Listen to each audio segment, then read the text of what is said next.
Bonjour les amis, bonjour à tous. Alors comment ça va les amis? Est-ce que le moral est bon? Est-ce que vous allez bien? L'année 2023 se termine les amis, hein. Voilà, on est à quelques dizaines d'heures, enfin bref. Alors les amis, moi, est-ce que vous êtes prêts pour 2024? Commencer avec moi les prochains semis. Attention, hein, début janvier, on va commencer à récolter les greffons pour faire la greffe en fente. Ensuite, qu'est-ce qu'on va faire? Vers le 10 janvier, on va commencer à semer nos tomates. Donc, prévoyez du terreau de semis. Voilà, prévoyez vos graines. Voilà. Préparez vos bacs pour pouvoir faire votre semis.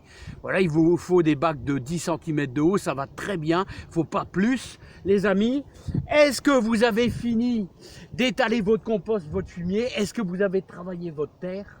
Là, regardez-moi, je ne suis pas mécontent.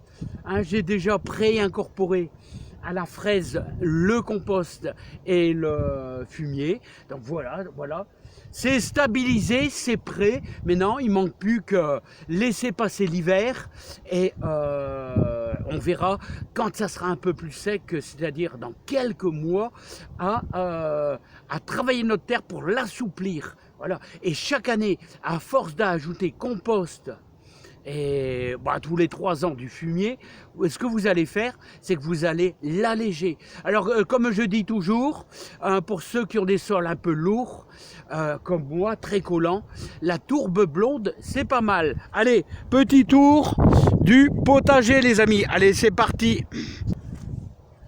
Alors, comme vous voyez, les amis, il y a encore du beau poireau, hein. Là, il y a encore du beau poireau. Ouais, ils sont pas mal. Ils ont continué à grossir. Alors, bon, j'avais préparé ma terre quand on les a plantés, c'est-à-dire en ajoutant un peu de compost, tout ça. On les a arrosés avec nos fientes de poule. Et ben, tout ça, c'est tous des petits avantages qui font, même en hiver, même s'ils ont souffert au mois d'octobre, parce qu'il y a eu beaucoup de pluie ici dans le Pas-de-Calais, regardez, ça c'est quand même...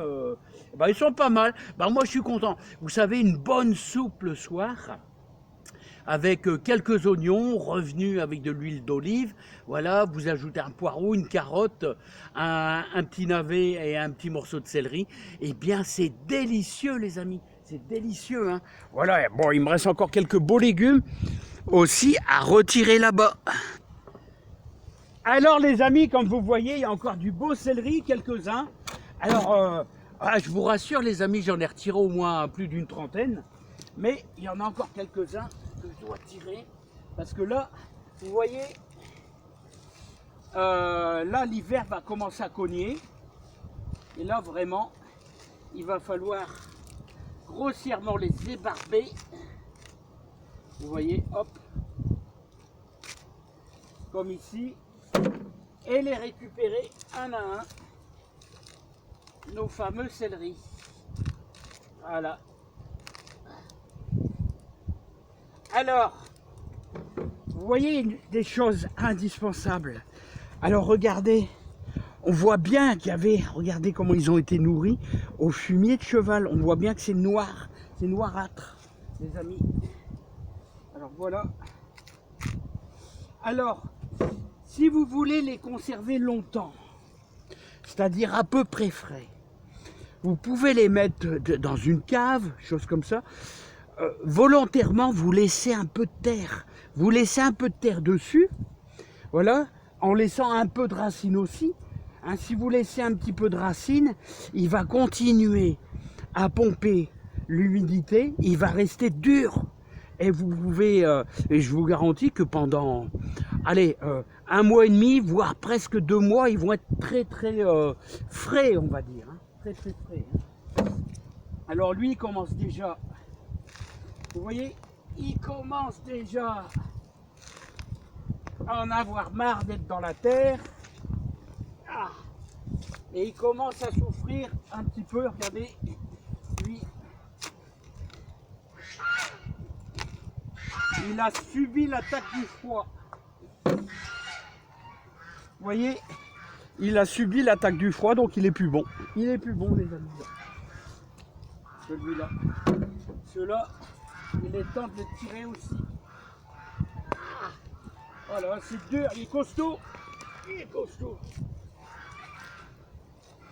Il est costaud, les amis. Il est costaud. Bon, voilà, allez. Hop.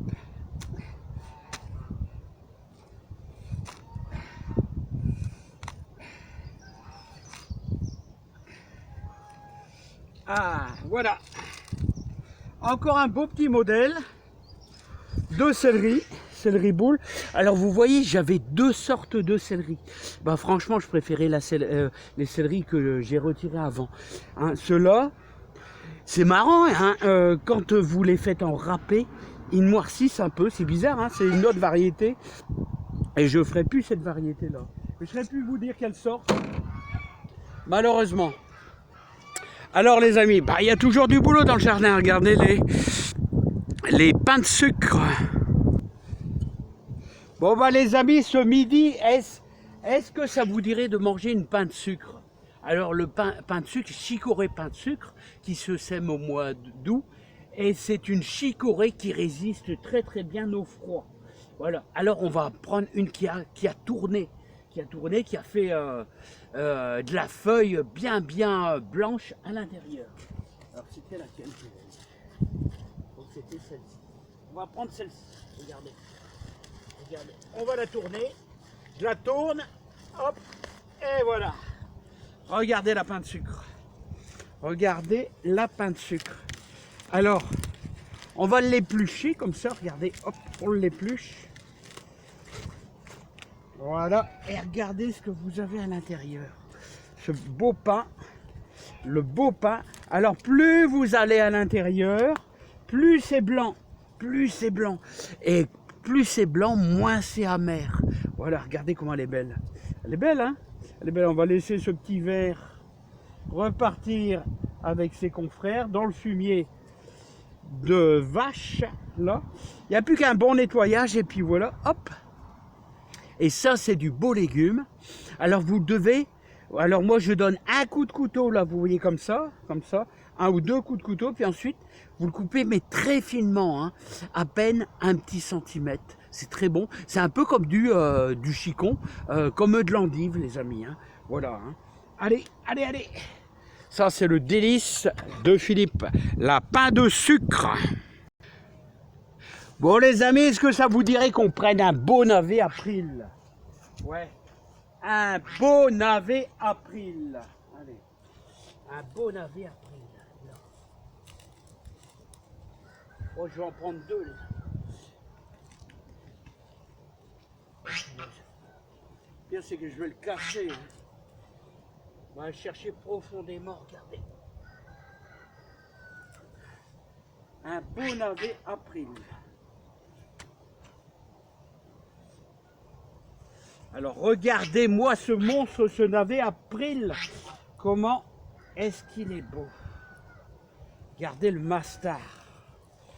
Le mastar de navet. Alors c'est une excellente variété, hein, vous pouvez le couper en rondelles, tout ça. Le navet april, je dirais même que c'est mieux que le navet de Nancy, je trouve, hein, mais bon, le problème c'est que c'est plus gros, regardez. Voilà le navet de Nancy, voilà, hop. Et petit rappel, n'oubliez pas qu'on avait mis du purin de rhubarbe. C'est un insecticide et justement vous n'avez pas les vers qui viennent le manger avec le purin de rhubarbe là. Regardez ça, il y a de quoi se régaler les amis, hein.